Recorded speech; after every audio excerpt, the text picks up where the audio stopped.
ফুলকপি পরোটা খাবো, তার জন্য চলে এসেছি ফুলকপি তুলতে। চলো। আমার মা লাগিয়েছে ফুলকপি গাছগুলো, দেখো কত বড় বড় হয়েছে। ওইখানেও একটা আছে। না, ওটা তুলে নিয়ে হয়েছে।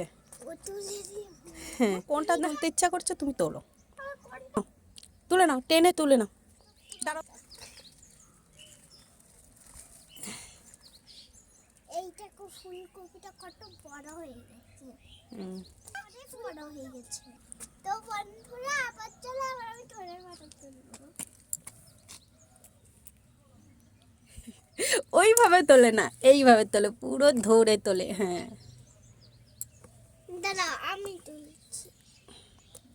আমার ধনে পাতা তোলা কমপ্লিট হয়ে গেছে, তো আমি আর কিছু তুলবো। আমার মেয়ের ওইদিকে ফুলকপি তোলা কমপ্লিট, আর এখন তুলবো আমি কিছু লাউ শাক। শাকের ডগাগুলো কিন্তু প্রচণ্ড মোটা মোটা হয়েছে আর অনেক বড় বড় পাতা হয়েছে, কিন্তু একটা লাউ ধরছে না কেন আমি জানি না। প্রচণ্ড খারাপ লাগছে কেন লাউ হচ্ছে। আমি লাউ খুব একটা ভালো খাই না, তবুও নিজের গাছে নিজের হাতে তুলবো ভীষণ ইচ্ছা, জানি না কবে লাউ হবে সেই আশায় এখন বসে আছি চাতক পাখির মতো। কেমন লাগলো অবশ্যই কমেন্ট করে জানিও।